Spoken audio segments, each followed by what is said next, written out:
inquieta, con ojos de niño y de sonrisa fácil, por la honestidad y la tranquilidad que transmite, que acompañan a una de las mayores autoridades mundiales, una persona de reconocimiento internacional en el ámbito de la mecánica de fluidos y de la combustión. Supongo que vosotros estáis interesados, sois alumnos de ciencias, en las ideas y conocimientos que él nos puede y nos va a transmitir. Es para nosotros un placer, es un orgullo y es una gran satisfacción haber encontrado detrás de una mente realmente brillante una persona realmente encantadora. Y como el verdadero protagonista es él, le cedemos la palabra para que nos dé esta conferencia. Muchas gracias.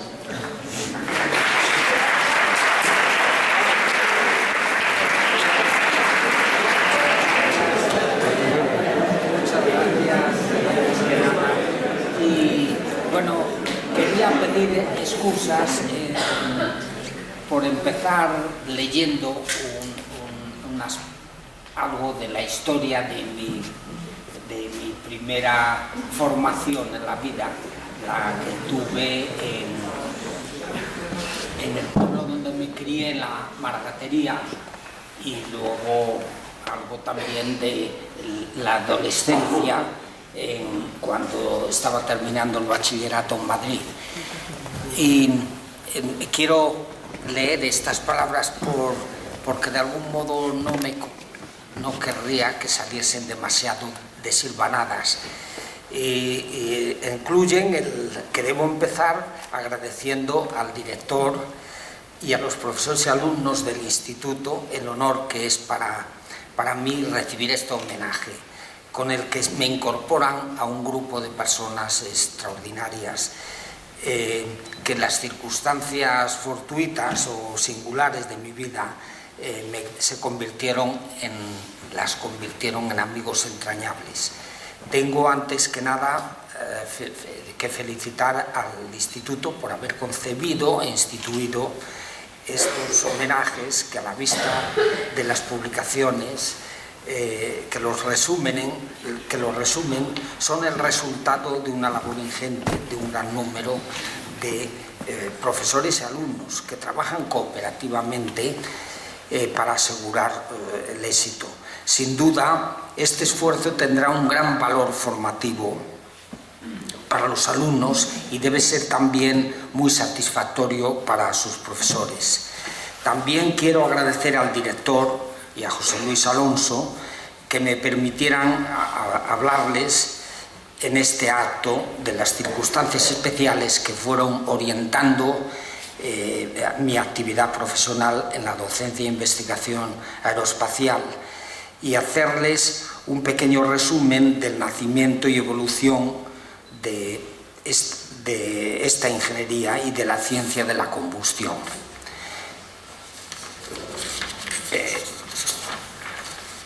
Estoy convencido de que muchos de los premios y distinciones que he recibido se deben más que a una capacidad intelectual sobresaliente, a las personas y también a las circunstancias fortuitas que han condicionado mi vida. En primer lugar, soy deudor y tengo que estar agradecido a mis padres y hermanos. Bueno, mis padres y hermanos que me inculcaron el amor al trabajo y me enseñaron que para hacerlo eficaz a la hora de afrontar las dificultades que encontrábamos en una vida tan dura, casi de subsistencia, era obligado convertir el trabajo en tarea colectiva. Es pues sorprendente que, habiendo nacido en un pueblo que casi ha desaparecido de la Cabrera y viviendo mi niñez en un pueblo pobre de la Margatería, las circunstancias y un afán de no ser espectador pasivo me fueron empujando, como veremos, de un modo nada previsible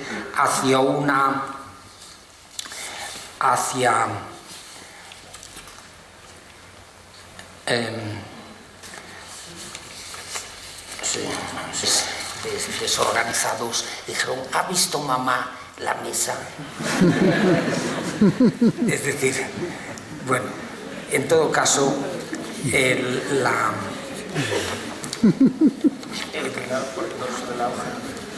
lo de la Cabrera y mi niñez transcurrió también en otro pueblo pobre de la Margatería, que hacían muy poco previsibles mi actividad posterior en mi vida profesional y posterior, que fue facilitada por mi formación en centros de excelencia.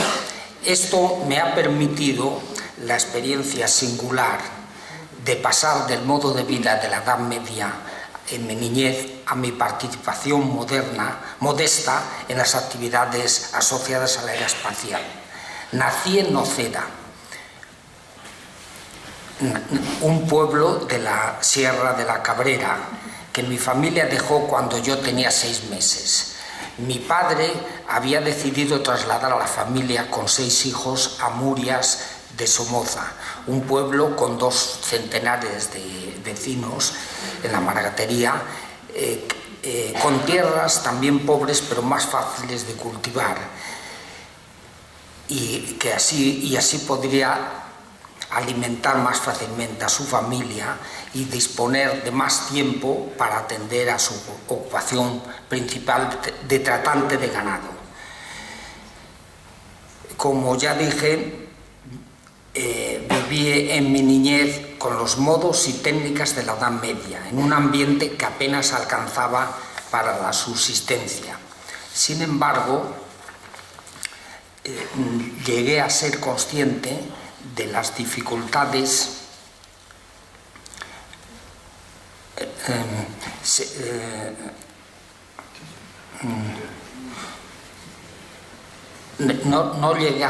nunca llegué a ser consciente de las dificultades de la vida, pues éstas se atenuaban o se corregían con la solidaridad de los vecinos, a los que yo veía como una gran familia a la hora de resolver los problemas.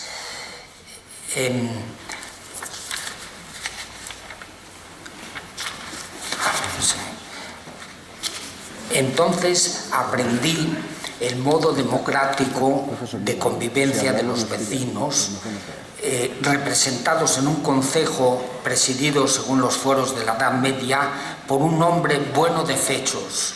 El concejo definía las normas de convivencia y las tareas colectivas para el uso y el mantenimiento de las tierras comunales. La de mi niñez fue una época que, como dice Buñuel al hablar de la suya, fue dolorosa en lo material, pero exquisita en lo espiritual, todo lo contrario de la actual. Debo a mis paisanos la actitud optimista respecto a las personas, que siempre me ha impulsado a recabar, tengo que decir que con mucho éxito, la ayuda de los demás para mis empeños docentes e investigadores. Decía antes que yo, como también ustedes, he tenido la suerte de vivir en una época de cambios vertiginosos. Sin embargo, yo tuve también la fortuna de convertirme en observador privilegiado de las causas científicas y tecnológicas de estos cambios. Vi llegar la luz eléctrica a mi pueblo con algo más de 5 años y enseguida pude oír por primera vez la radio que había traído a nuestra casa el maestro del pueblo para que pudieran escucharla los vecinos. Es difícil evaluar de qué modo pudo afectarme el asombro que tuve para sentir ante lo misterioso con estos acontecimientos. La siguiente, bueno, esta es la casa donde me crié en Murias de Pedredo. Es decir, es una casa grande que había ampliado incluso mi padre para poner las vacas. Había también unos enfrente, unos pajares para atenderlas.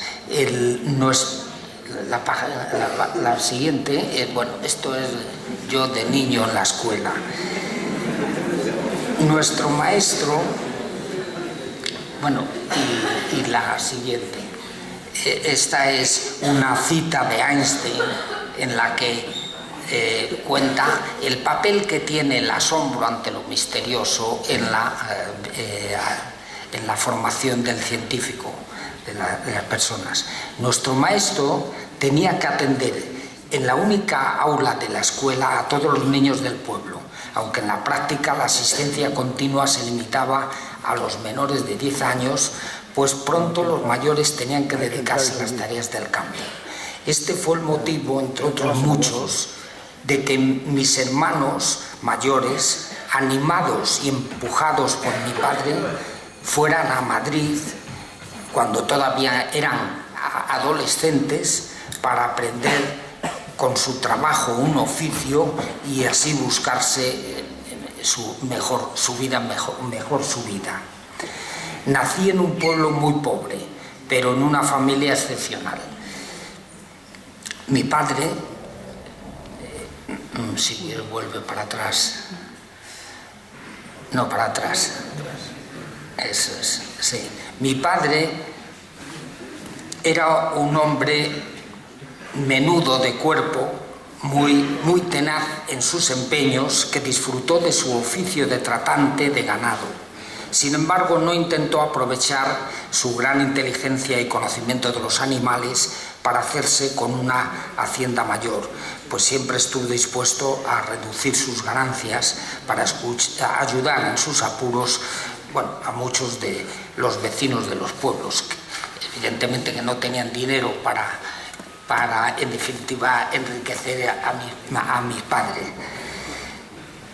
Su inteligencia natural, su don de gente, su noble generosidad y también su gran sentido del humor le granjearon el aprecio y la amistad profunda de sus paisanos. Mi madre era una mujer muy trabajadora y ahorradora, pero siempre acompañó a mi padre en su desprendimiento generoso hacia los demás. Pronto pude yo sentir y participar del cariño, del respeto y del aprecio que se tenían recíprocamente mis padres y las gentes de mi tierra. Yo en algún momento he dicho que mi gran honor fue ser hijo del tío Paulino, que era conocido en todas las tierras de la Maragatería y de la Cabrera. Nuestro maestro, don Amando, lamentablemente no tengo fotos de él. No solo me enseñó a leer y a echar las cuentas, también supo transmitirme el gusto por la lectura, que satisfacía mi curiosidad y me ofrecía un horizonte más amplio. Yo, de salud más bien debilucha, era el penúltimo de mis hermanos. Tuve en ellos una muy valiosa ayuda junto con la de mi maestro y mentor, don Amando. Él fue quien, cuando yo tenía 10 años, animó a mis padres para que, alojado en una pensión de Astorga, pudiese seguir estudios de cultura general en el Colegio de La Salle, lo que hice con buen aprovechamiento. Por lo que el director y mis profesores me animaron y animaron a mi padre, a que iniciase los estudios de bachillerato durante mi tercer año en Astorga. Es decir, que empecé tarde el bachillerato, que entonces se empezaba a los 10 años. Entonces allí no había instituto, por lo que tuve que hacer por libre en el de Ponferrada mis exámenes de ingreso y del primer año de bachillerato. Quiero señalar cuán difícil era entonces para la mayoría de las familias españolas el acceso de sus hijos a una educación secundaria.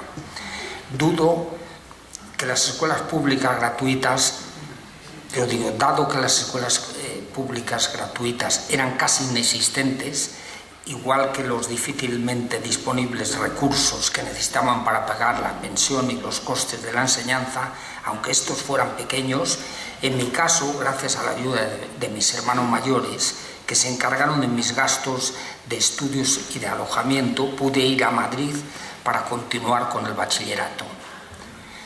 El segundo y el quinto curso los hice en el Colegio de las Maravillas, el Colegio Maravillas de los Hermanos de la Salle. Pero para acelerar mis estudios seguí en una academia privada juntos el tercer y cuarto curso y luego el sexto y séptimo examinándome como libre en un instituto. También tuve que acudir a academias privadas para mis estudios de preparación para pasar los exámenes de ingreso en la Escuela de Ingenieros Aeronáuticos, lo que conseguí en 1955. Solo entonces pude disfrutar de una enseñanza estatal prácticamente gratuita y de calidad. Esta situación contrastaba con la que encontré en Estados Unidos, donde la gran mayoría de los alumnos de la enseñanza secundaria lo hacían en las escuelas públicas gratuitas, estando limitada prácticamente la enseñanza privada al nivel universitario, donde coexisten las privadas y las públicas y la enseñanza deja de ser gratuita. Yo muy pronto, en un medio poco fértil para ello, sin libros, sentí la curiosidad y fascinación por el horizonte cultural que ofrecen los libros, los pocos libros que existían en el pueblo y en la escuela. Luego, en mi adolescencia, gracias a algunos profesores excelentes, sentí el gran tirón de la cultura humanística y el mágico atractivo de la lectura libre. Solo más tarde, ya durante mis estudios universitarios, sentí la atracción de la cultura científica, aunque ya antes de iniciar el bachillerato conocí la emoción de la explicación racional de las matemáticas gracias a una demostración del teorema de Pitágoras por un profesor excelente que estimuló mi interés posterior por las matemáticas. Creo que despertar el interés de los adolescentes por ambas culturas debe formar parte de los objetivos de la formación de la enseñanza secundaria. La sociedad debe entender que esta formación no podrá alcanzarse sin atraer a buenos profesores a ella, ni tampoco sin el gran esfuerzo que los alumnos tienen que hacer, inevitablemente tendréis que hacerlo, al igual que los deportistas de élite, para aprender y adquirir la formación sólida que les permita después recoger los frutos.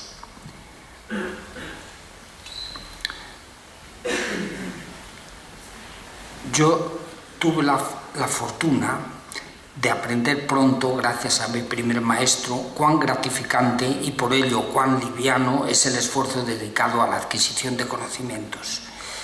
Acabé mis estudios de bachillerato sin una clara vocación por la ingeniería. Bueno, más adelante. Bueno, esta es la definición de la ciencia en el diccionario de la Real Academia del 84, del 1984. Y la segunda es de la versión reciente. Las definiciones que aparecen en el diccionario van cambiando porque no hay una definición precisa de lo que es la ciencia. Hay ciencias, como se expone en la primera definición, ciencias de la naturaleza y del espíritu. Pero la diferencia de modo de ver de las dos pues hace que de algún modo haya que precisarlas más. En la segunda definición está más cercana a lo que es las ciencias de la naturaleza. Sí, en realidad... no. Sí, yo estaba... Ahora estamos ahí. Sí, aquí están las...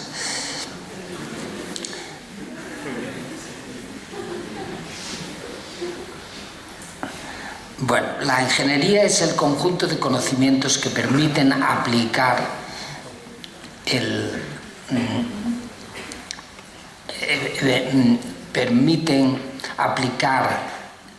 conocimiento científico a la utilización de los materiales y de las fuentes de energía mediante mediante invenciones y construcciones útiles para el hombre. Esa es la definición de la ingeniería. En realidad, yo, como decía, cuando terminé el bachillerato, lo terminé sin una clara vocación por la ingeniería. Había tenido algunos profesores excelentes de literatura y filosofía que pudieron haberme inclinado mis estudios hacia las humanidades. Sin embargo, comprendí que mis facultades estaban más ligadas a la capacidad de discurrir y ordenar los conocimientos que con la capacidad para la invención y creación literaria. Elegí, afortunadamente, sin ninguna vocación previa, la ingeniería aeronáutica, quizás por la fascinación ante los aviones que entonces estaban en constante evolución, y también por el reto que representaban los exámenes de ingreso con las matemáticas como obstáculo principal. En esta escuela encontré un grupo de profesores que estaba desarrollando en el Instituto Nacional, en realidad en esta transparencia hablo de los dos elementos básicos que intervienen en la ingeniería, la energía y el trabajo. En realidad, la energía es la cualidad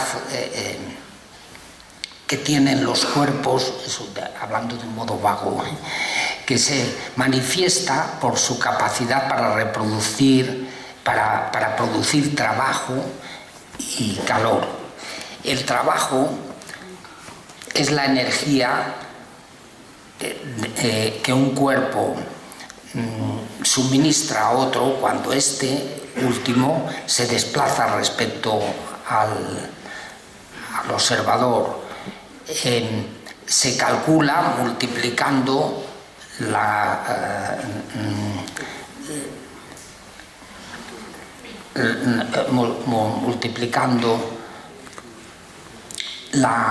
componente de la fuerza en la dirección del desplazamiento por la velocidad de desplazamiento. Estos dos modos de energía no se conocieron claramente hasta muy recientemente, pero es parte de la actividad del ingeniero, el manejar la energía y el trabajo. Sí, la siguiente. En realidad, un ejemplo de cómo intervienen estos dos elementos de la energía y el trabajo la tienen en el desplazamiento de un avión, o en el movimiento, digamos, estacionario de un avión en vuelo. En las fuerzas aerodinámicas producen una fuerza que es perpendicular a la dirección de desplazamiento del avión, que es lo que llamamos sustentación, que se designa casi universalmente por la letra L de lift, que es la palabra inglesa para la sustentación. Pero hay que vencer también una resistencia, que está representada por la letra D en la dirección contraria al movimiento del avión, es la resistencia del aire al movimiento del avión. Y la sustentación no produce trabajo porque es perpendicular a la dirección del movimiento. No se necesita teóricamente energía para compensar la sustentación que producen las fuerzas aerodinámicas sobre el avión. Esas fuerzas aerodinámicas están asociadas al movimiento relativo del avión respecto al aire, pero van acompañadas de una resistencia, y esa resistencia hay que compensarla con una fuerza, el empuje de los motores, el empuje del motor. El motor aparece ahí en el extremo.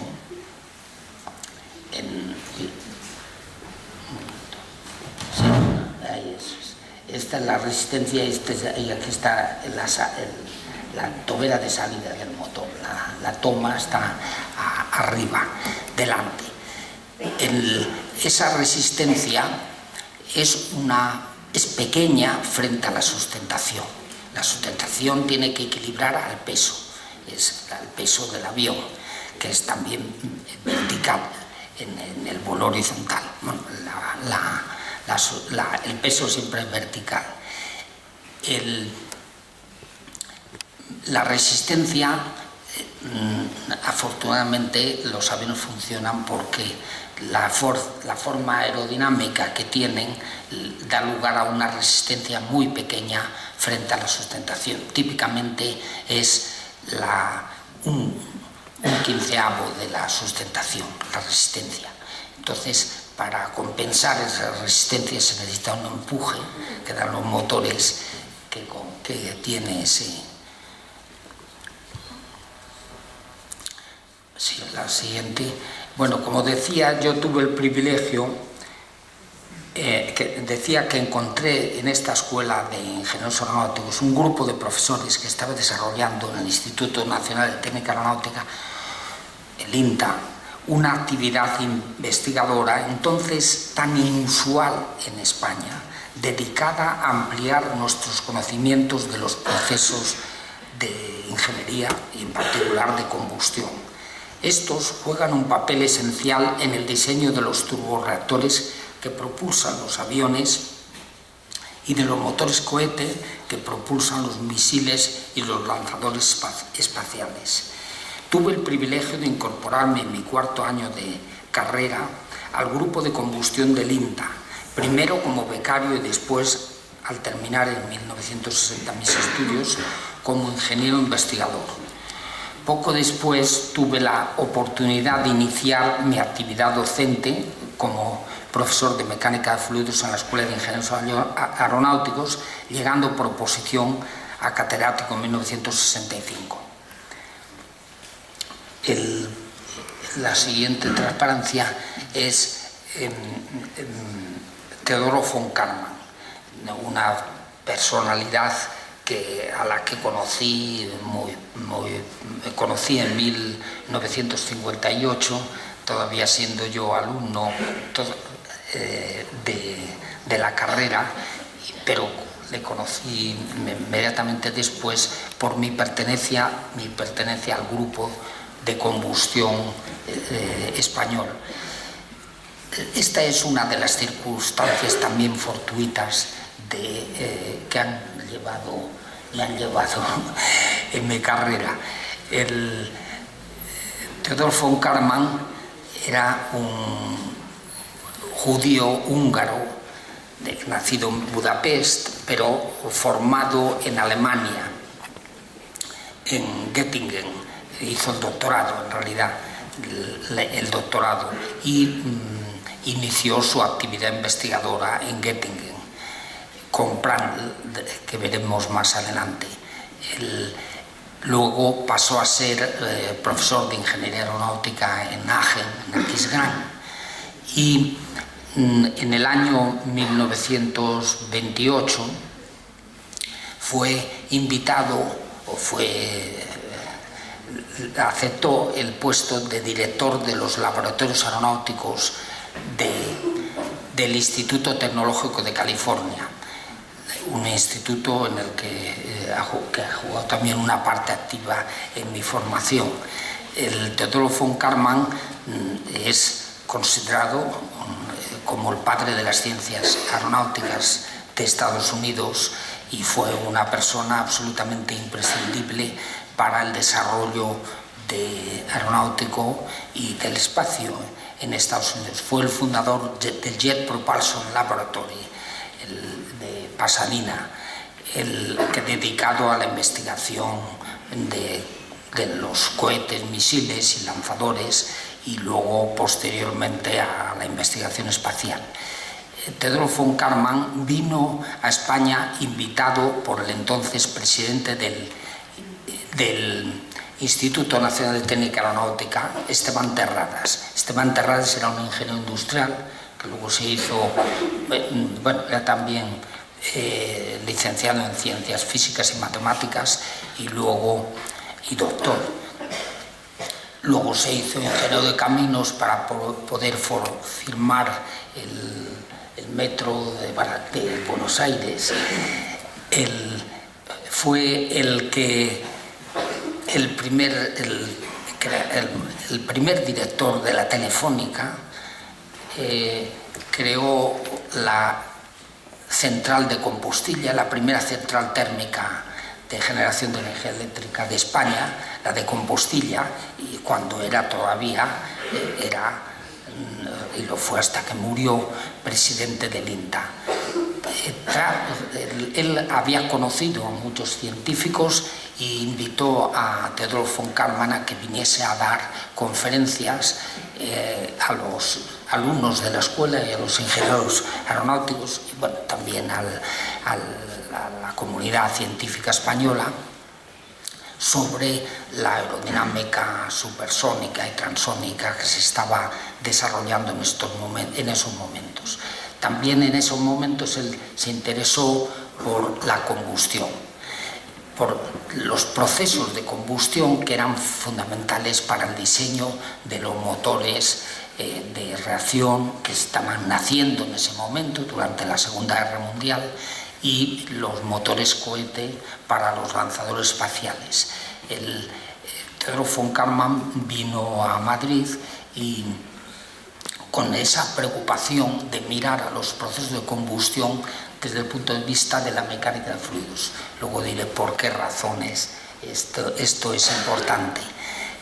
Y dio una serie de conferencias, y de allí nació una colaboración del que fue mi maestro Gregorio Millán, el que vimos hace un momento, con Theodor von Karman, y participó Gregorio Millán con von Karman en encontrar el marco matemático de leyes de conservación matemáticas que describían los fenómenos de la combustión. De modo que, por de un modo muy casuístico, muy singular, el grupo mío en el que yo me incorporé participó en uno de los momentos más críticos del desarrollo de la teoría de la combustión. Muchas gracias. Bueno, quiero que aprovechen la ocasión para leer estas palabras que Ridrojo escribió cuando murió Ortega y Gasset, y que reflejan el papel que tiene el maestro en la educación de los alumnos. Y yo quiero que la miren con cariño estas palabras, porque reflejan claramente el papel que tienen los maestros en la educación, en la formación de los alumnos. Yo tengo razones también para agradecer a mis maestros, empezando por el maestro de mi pueblo y luego los que tuve en el bachillerato, y desde luego Gregorio Millán y Theodor von Karman, la actividad mía posterior. Mi pertenencia, bueno, dice, poco después de terminar la carrera de ingeniero aeronáutico, tuve la oportunidad de iniciar mi actividad docente como profesor de mecánica de fluidos en la Escuela de Ingenieros Aeronáuticos, llegando por oposición a catedrático en 1965. Mi pertenencia al Grupo Español de Combustión me abrió las puertas para poder complementar durante el curso escolar de 1962-63 mi formación para la docencia y la investigación en el Caltech, en los laboratorios aeronáuticos del Instituto Tecnológico de California. Esta estancia fue subvencionada gracias a una de las primeras ayudas de investigación ofrecidas conjuntamente por la NASA y la ESRO, la recién creada Organización Europea de Investigación Espacial. De modo que la NASA y la ESRO ofrecieron conjuntamente estas ayudas de investigación para seguir estudios en las universidades americanas. En el Departamento de Ingeniería Aeronáutica del Caltech, asociado a sus laboratorios aeronáuticos Guggenheim, recibí la enseñanza graduada que me proporcionó el título de Aeronautical Engineer. No tengo duda del impacto beneficioso que para mi carrera docente y científica tuvo mi estancia en el Instituto Tecnológico de California. Este es un centro de excelencia con solo 1.200 alumnos entonces, y ahora 2.000 alumnos tiene. Y contaba, es un instituto tecnológico, de modo que se ocupa de las ciencias y de la ingeniería, no la medicina, o entra la biología, sí. Y la astronomía, las matemáticas, obviamente. Su departamento aeronáutico era entonces el más importante del mundo y el Caltech estaba y sigue estando en los primeros puestos del ranking mundial universitario. No es difícil imaginar el incentivo que representaba, y representó en mi caso la estancia en un centro como el Caltech para intentar hacer más relevante la actividad docente e investigadora. Por ejemplo, allí tuve contacto con un profesor, Paco Lagerström, que estaba desarrollando una metodología que luego se aprendió a llamar las técnicas asintóticas de análisis matemático, basada en la existencia de un fenómeno que se analiza de escalas muy dispares. Por ejemplo, los aviones son la dimensión transversal del avión, el espesor de las alas, por ejemplo, es pequeño frente a la envergadura del ala, e incluso pequeño frente a la cuerda, y lo mismo el diámetro del fuselaje es pequeño frente a la longitud. Entonces, esa disparidad de escalas se traduce en una simplificación a la hora de estudiar el movimiento alrededor de los aviones. Y el Paco Lagerström estaba involucrado en estas tareas. Paco Lagerström era sueco de nacimiento, pero su abuelo materno era español, y de ahí el nombre de Paco. Conocía muy bien el español y tenía mucha afición por la cultura española, y de él me hice muy amigo. Y tuve la oportunidad de aprender durante mi estancia estas técnicas que luego he utilizado en muchos otros ámbitos. Mi actividad investigadora en combustión, realizada con un gran número de estudiantes y colaboradores, ha estado dedicada al entendimiento de los fenómenos básicos de las ciencias de la combustión, con la preocupación de atender a sus múltiples aplicaciones.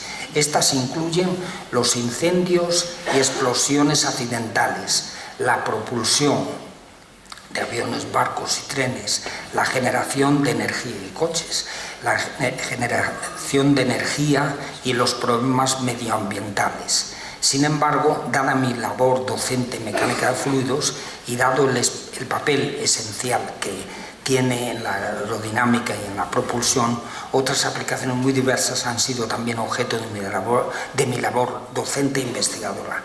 Aprendí de mis maestros que también se podía contribuir desde España a ampliar el conocimiento de las ciencias y de la ingeniería, lo que he transmitido a mis estudiantes. Muchos de ellos han abordado con gran éxito los problemas difíciles de tipo fluidodinámico que encontramos en la ingeniería, en la meteorología y en la bioingeniería. El reconocimiento que muestran estos investigadores por mi papel incentivador de su trabajo ha sido una de las experiencias más gratificantes para mí.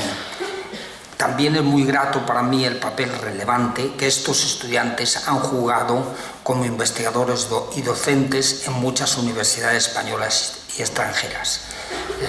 En esta lista de estudiantes hay un número significativamente alto de estudiantes que proceden de León. Mi colaborador más próximo en la enseñanza es Manolo Rodríguez de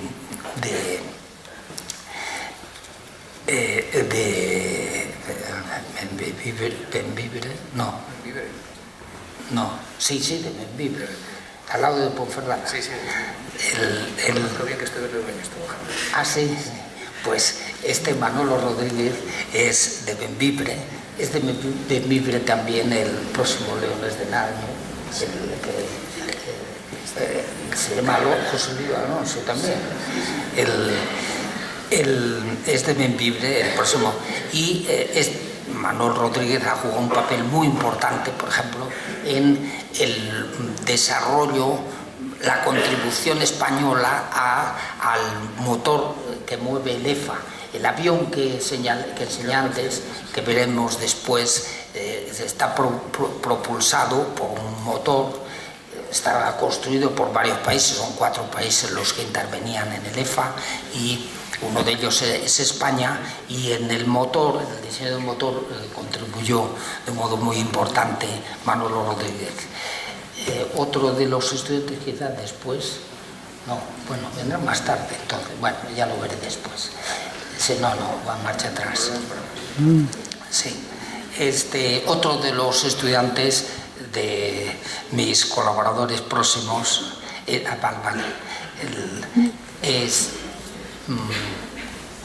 otro de mis colaboradores próximos es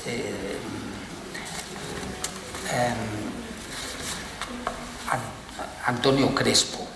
Antonio Crespo es de un pueblo, Santa Colomba de Somoza, y era un poco más joven que yo, pero los estudiantes nos reuníamos los veranos en los pueblos cercanos, que están a 3 o 4 kilómetros, de otro modo que están al lado, y yo traje a la mecánica de fluidos, o mejor dicho, a la mecánica de fluidos también, a la ingeniería aeronáutica, a Antonio Crespo, que luego lo mandé al Instituto Tecnológico de California a hacer el doctorado, y también del pueblo de al lado, veraneaba allí porque la familia era de Tabladillo, que está al lado de Santa Colomba y al lado de Murias. Allí había dos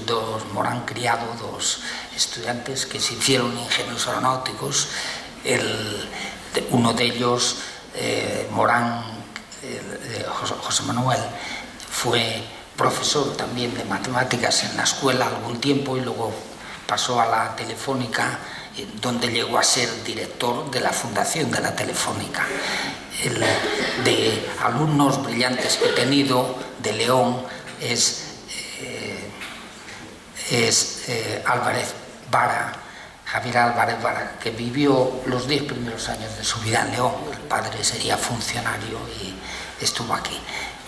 Luego llegó a ser presidente de Construcciones Aeronáuticas, de modo que otro de los alumnos de Santa María del Páramo es profesor en el MIT. Es un profesor, fue alumno nuestro en ingeniería aeronáutica y profesor del MIT. Pues voy a seguir ya.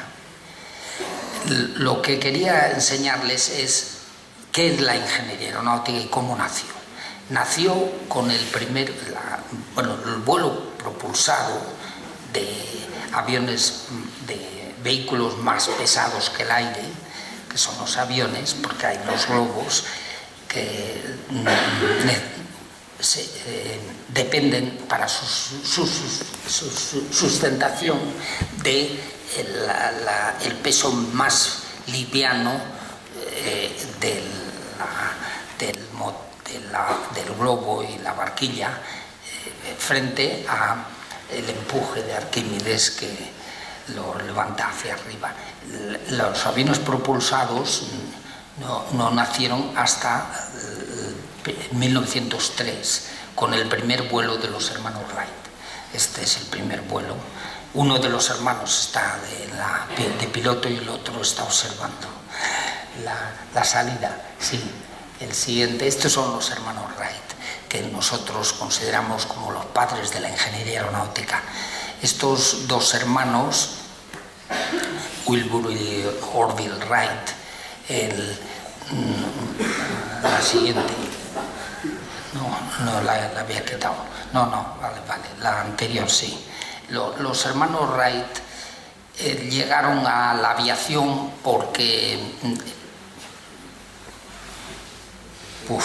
empujados por su gusto por el deporte de la bicicleta. Montaron un taller de bicicletas para repararlas y fabricar bicicletas nuevas, y en un momento determinado se dedicaron a otro deporte posible, porque entonces la bicicleta era un deporte, que era el intento de vuelo planeado, vuelo en veleros. Sí. Ese se había iniciado, se había recibido un impulso grande con Otto Lilienthal, un ingeniero mecánico alemán que se lanzaba colgado del ala y con un control asociado al desplazamiento del cuerpo, pero que terminó matándose después de 5.000 vuelos. Naturalmente eran 5.000 vuelos de 10 segundos de duración, eran muy cortos, pero fue el que lanzó y de algún modo animó a los hermanos Wright a emprender la búsqueda de un método mejor de hacer el vuelo planeado. Ese les llevó a desarrollar, este es un modelo del planeador que estaban intentando desarrollar, que es un biplano y está aquí funcionando en forma de cometa en una playa de Kitty Hawk en Carolina del Norte, donde hicieron las pruebas. La inclinación de las cuerdas de sujeción, de las cuerdas de sujeción,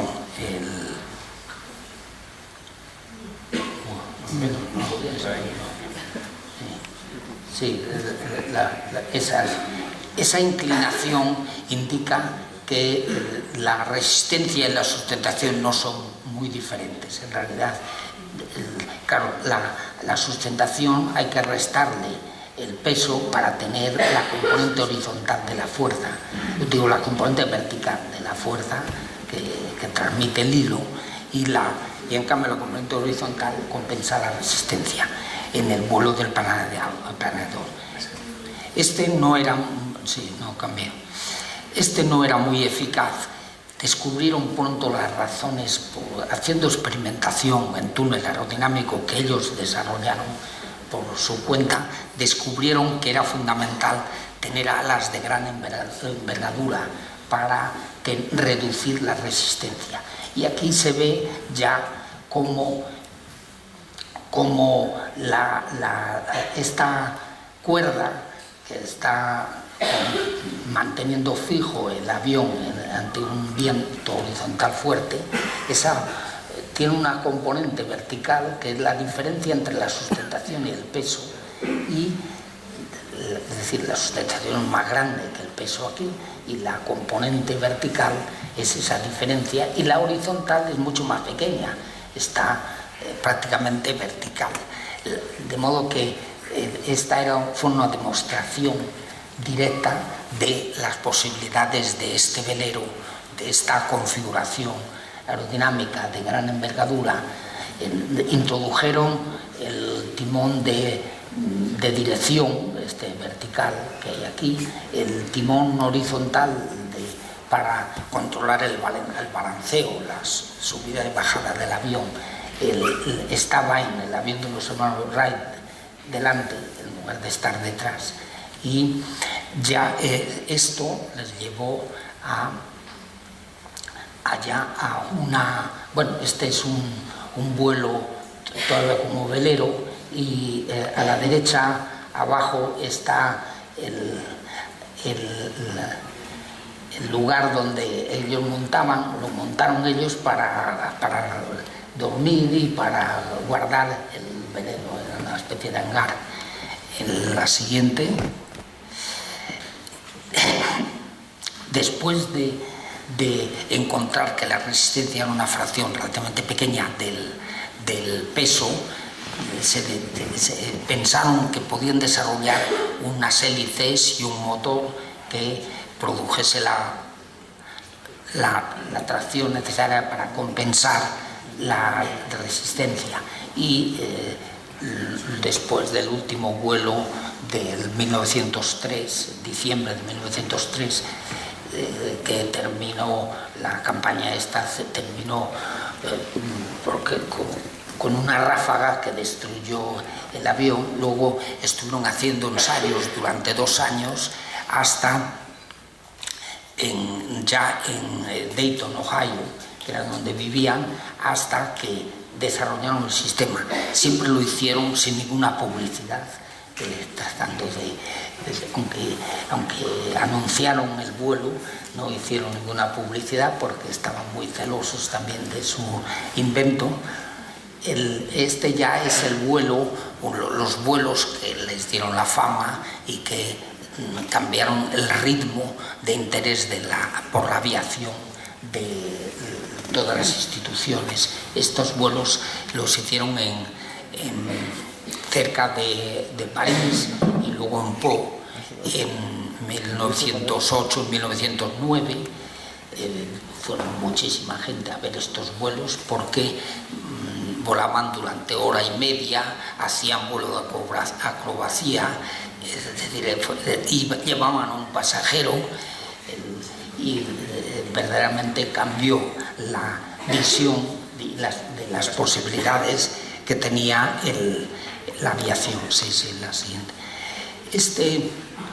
Pronto salieron, claro, competidores mejor en el desarrollo, o gente que atrajo el interés de una gran cantidad de personas, y este es un avión diseñado por Farman, que fue el primero que cruzó el Canal de la Mancha, y es ya un avión monoplano, tiene el tren de aterrizaje. Es decir, ya se fue desarrollando la aviación. La aviación nació casi en todos sus elementos esenciales con los hermanos Wright, pero luego se desarrolló muy rápidamente. El siguiente, bueno, de las ciencias aeronáuticas no habían jugado un papel verdaderamente trascendental en el desarrollo de los hermanos Wright, aunque ellos desarrollaron los elementos básicos de la ingeniería aeronáutica. Las ciencias aeronáuticas y las razones de por qué funcionan los aviones solo se pudieron saber después de Prandtl. Prandtl fue invitado por Felix Klein, un matemático muy famoso, de Göttingen, a ir a Göttingen a explicar mecánica de fluidos y mecánica de sólidos, y transformó la ingeniería aeronáutica. Fue una persona absolutamente esencial para las ciencias aeronáuticas y es el que nos enseñó a entender por qué los aviones tienen la configuración que tienen, a la que se había llegado de un modo empírico.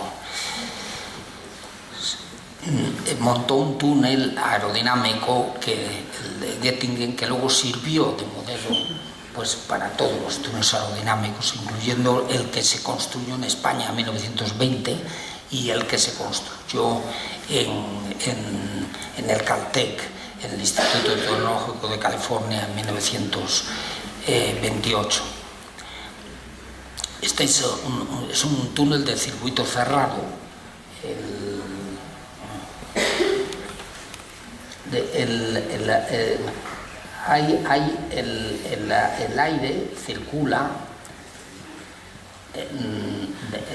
de manera que la energía cinética que tiene este flujo de aire no se pierde, se va deflectando con estas álabes y no se pierde. Entonces la eficiencia es muy alta y no se necesita gastar tanta energía para generar una corriente, por ejemplo, a 100 kilómetros por hora o 200 kilómetros por hora.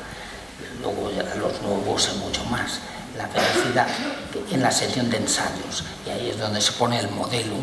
Y con estos modelos pues enseñaron a ver con sistemas de posición de humo para ver cómo se mueven las partículas de aire en el movimiento alrededor del avión, pues se observa qué es lo que ocurre detrás de un perfil, pero ángulo de ataque grande, que es el mismo tipo de flujo que aparece detrás de cualquier cilindro, una superficie cilíndrica Roma. La corriente se desprende, la corriente incidente viene por abajo, adaptándose a la forma del cuerpo, pero por arriba, en lugar de bordear el cuerpo, se desprende la corriente. Esto es lo que nos explicó Prandtl, el alemán que les decía antes, por qué se producía este desprendimiento, y aparece una estela de aire girando y con remolinos que implican que la resistencia es comparable al peso, y eso no funciona. En cambio, los perfiles aerodinámicos, este es un perfil delgado con un borde de salida afilado. El borde de ataque no importa que sea más romo. La corriente va cambiando, las líneas de corriente, dependiendo del ángulo de ataque, del ángulo que forma la corriente incidente con la placa, con la línea que une el borde de ataque y el borde de salida. Y esta, conforme aumenta el ángulo de ataque, pues aumenta el agolpamiento de las líneas de corriente por arriba y la expansión de las líneas de corriente por abajo. Digamos, los tubos estos de corriente los canales estos encuentran una sección de paso más grande por aquí que por aquí, que por encima del ala. Y efectivamente eso es lo que explica, sí, la página siguiente, eso es lo que explica la sustentación. Es decir, que el estrechamiento de las líneas de corriente por encima del ala y el ensanchamiento por abajo hacen que la velocidad de las partículas de aire se reduce al aumentar la sección de paso. Tiene más sección de paso, necesita menos velocidad para pasar que arriba, donde al estrecharse la sección, esto es lo que se llama también, esa va acompañado con una sobrepresión por debajo del ala y una depresión por encima del ala, en virtud de la ecuación de Bernoulli, deducida por Bernoulli y luego Euler en 1755, que relaciona la velocidad local con la presión, y esta presión que se llama de remanso pues es la que tiene el fluido en el infinito, y eso permite relacionar con la geometría del flujo la fuerza de presión, y de ahí la sustentación. En las alas, este dibujo que ponía antes, o esa configuración obtenida en túnel aerodinámico, pues en el caso tridimensional, en cambio, la sobrepresión que aparece debajo del ala, en el estrador se llama, y la depresión que aparece por encima del ala, significan que aquí por debajo del ala aparece una sobrepresión frente a la presión ambiente, y deflecta las líneas de corriente hacia las puntas del ala. Y en cambio por encima del ala que no se ven, no hay dibujo, pero se ven en el extremo, efectivamente, las líneas de corriente adquieren un movimiento hacia el fuselaje que estaría aquí y aparece esta capa de torbellinos, y estos son los torbellinos marginales que dejan los aviones cuando ven los aviones volando, el chorro que sale de los gases se incorpora a estos torbellinos marginales, y como se condensa la humedad, el vapor de agua que sale se condensa en los tubos marginales, pues aparecen esto que ven. Este movimiento circulatorio que hay detrás del ala necesita una energía, y esa energía es la que obliga a dar lugar a la resistencia, que multiplicada por la velocidad nos da la potencia necesaria para el vuelo, ¿sí? Fokker fue un ingeniero aeronáutico holandés que desarrolló, utilizando los túneles de Göttingen, los perfiles eficaces que utilizaron en el avión triplano del Barón Rojo. Este es un avión muy famoso porque el Barón Rojo fue un as de la guerra alemana. La aerodinámica se utilizó también, y muchas ideas mecánicas por Juncker, que había sido profesor de termodinámica en Aquisgrán y dejó la cátedra para desarrollar la aviación, y había hecho el dinero desarrollando un calentador de gas para las casas, y entonces dedicaba el dinero a la aviación, y en particular desarrolló el Junker. El Junker es un avión con el que yo he venido a León, a la Virgen del Camino desde Torrejón, pero el Junker es un avión ya monoplano, es de 1915, es decir, que nació en 1915, y es un avión con ala cantilever, que se llama, y tiene una estructura ondulada. Esta estructura ondulada le da una gran solidez estructural al avión, y el siguiente hito en el desarrollo de los aviones comerciales en realidad se debe mucho a von Karman, y se desarrolló por la Douglas en California, y es el DC-3. El DC-3 nació en 1935 y todavía hay aviones en vuelo. DC-3. Este es una muestra del distinto carácter del flujo en el vuelo supersónico y subsónico. En el supersónico, cuando el observador está ligado al avión, pues ve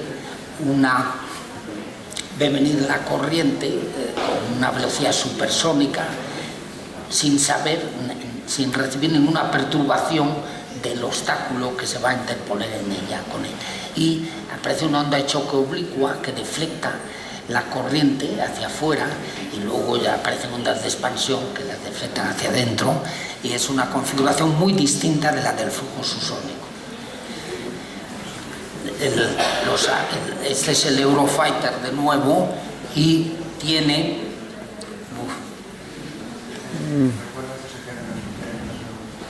que es el avión grande que está movido por el Rolls-Royce 900, es el que mueve el Airbus.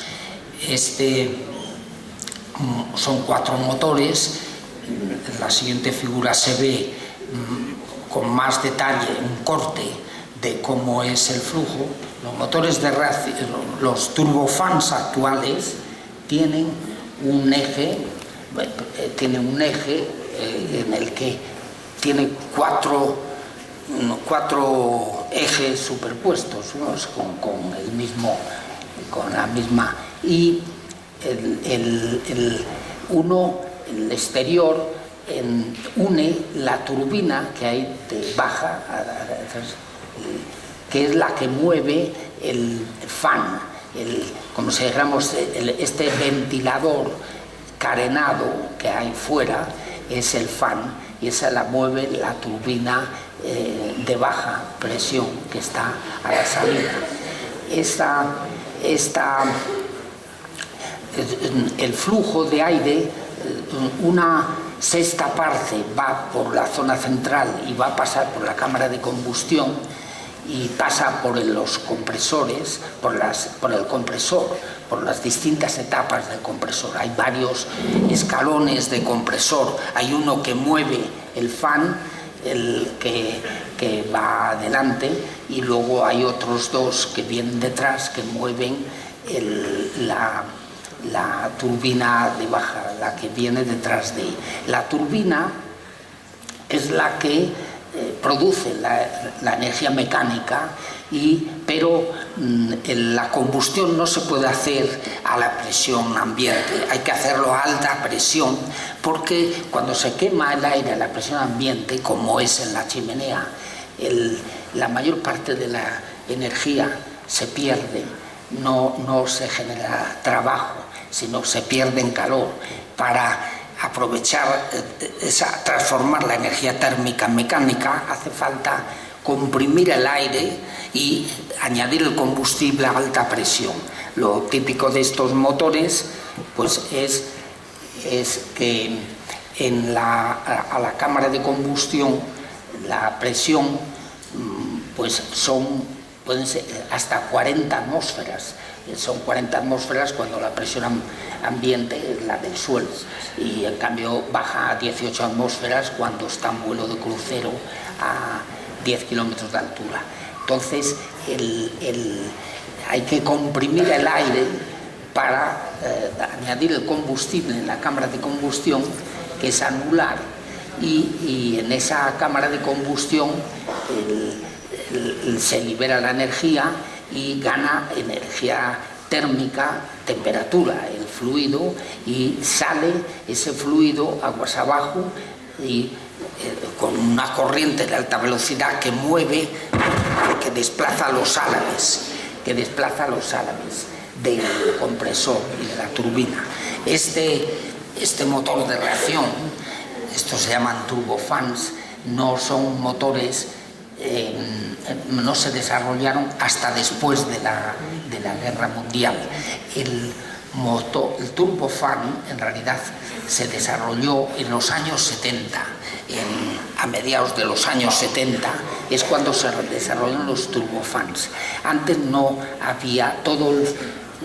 era monoflujo, no había ese bypass en el flujo secundario. La ventaja del turbofan es que el empuje del avión es el resultado de multiplicar el gasto de aire, la cantidad de aire que se desplaza por la velocidad de salida respecto al avión, y eso es el empuje. Para el chorro que queda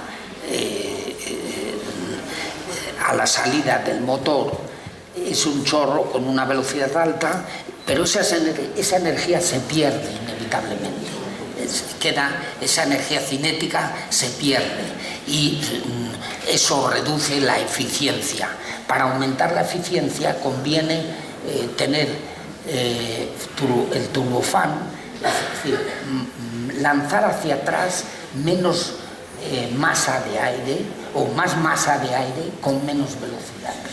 Es decir, para mantener el empuje se aumenta la masa de aire que se echa hacia atrás y se reduce la velocidad.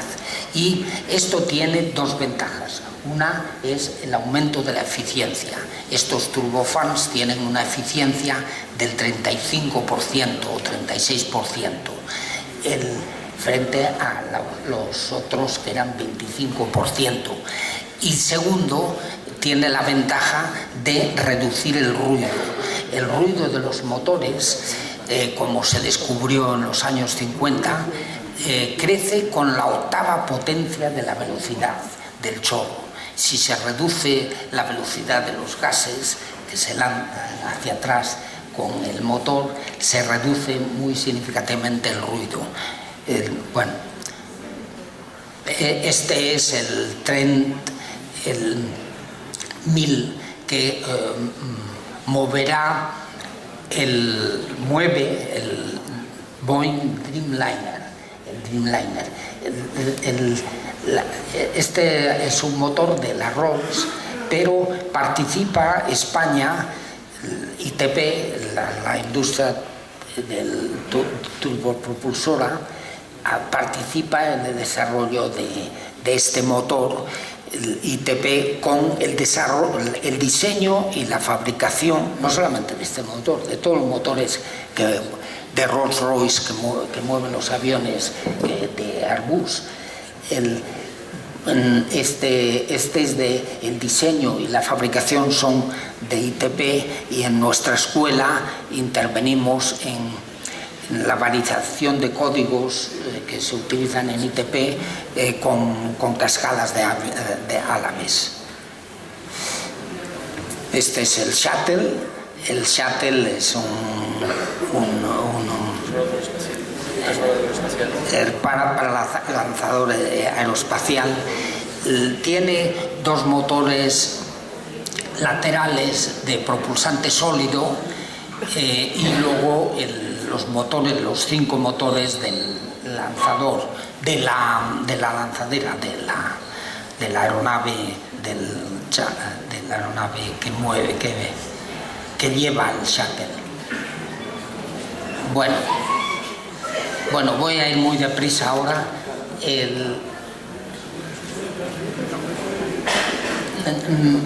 La combustión, ¿por qué es tan importante? Es importante en la generación de energía eléctrica y en la propulsión.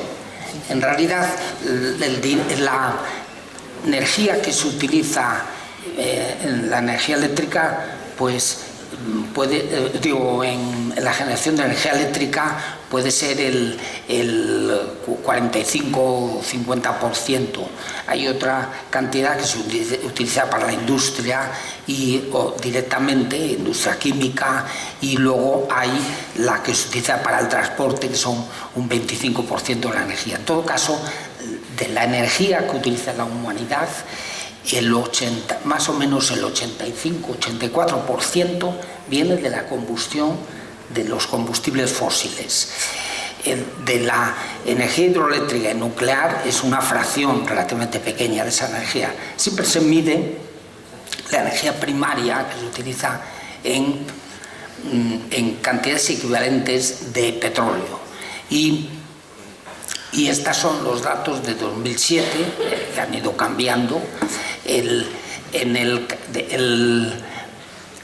carbón, se queman la energía total, pues es más o menos, casi todas son de combustibles fósiles, y son 11.000 millones de toneladas anuales, 11.000 millones de toneladas equivalentes de petróleo anuales.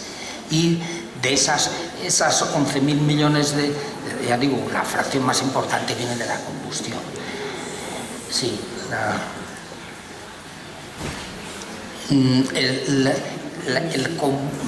se está consumiendo cantidades ingentes de petróleo, y aquí se ponen las reservas. No voy a seguir con ello.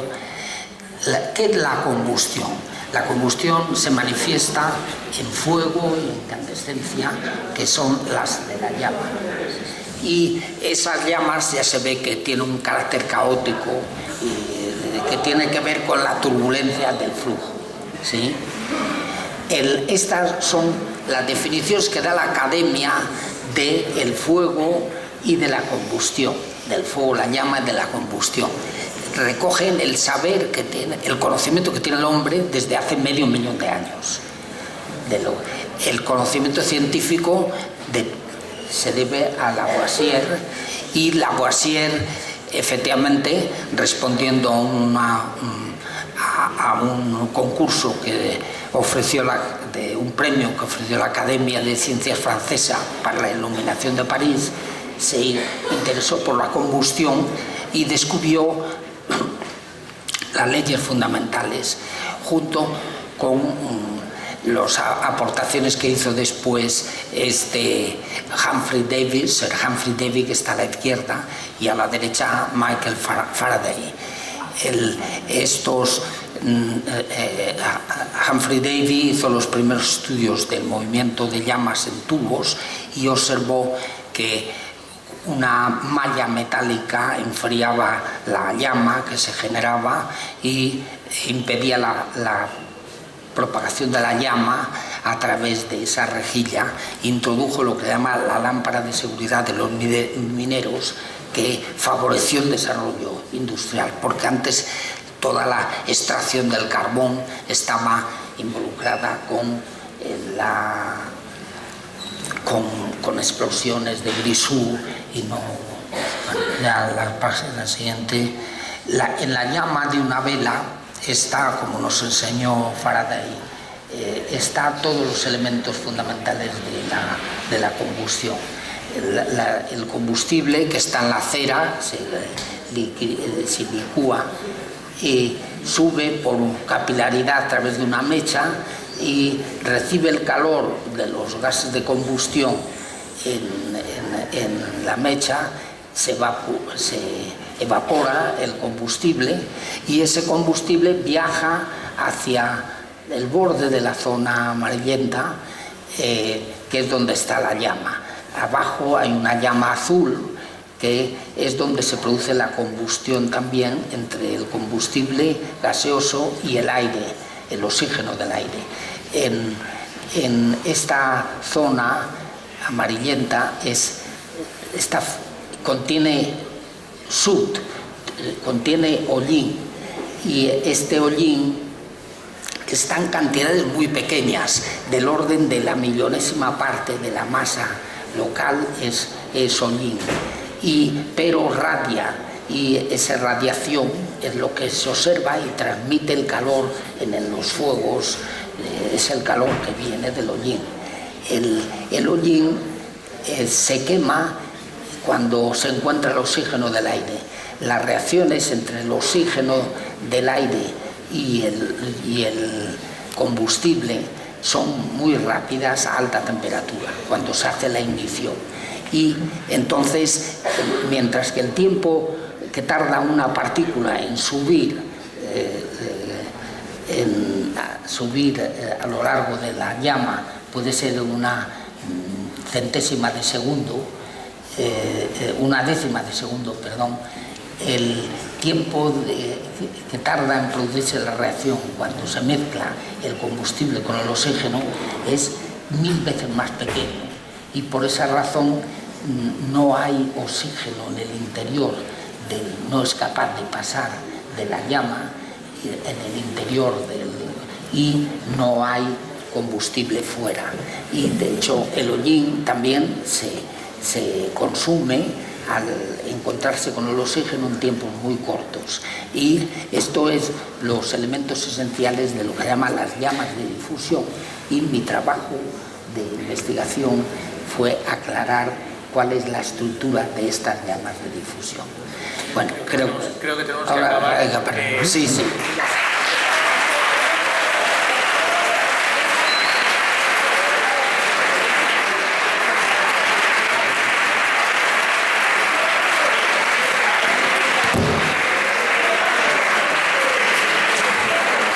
Bien, muchas gracias a todos por vuestra atención. Ha sido un placer escuchar no solamente la trayectoria humana, sino la trayectoria científica.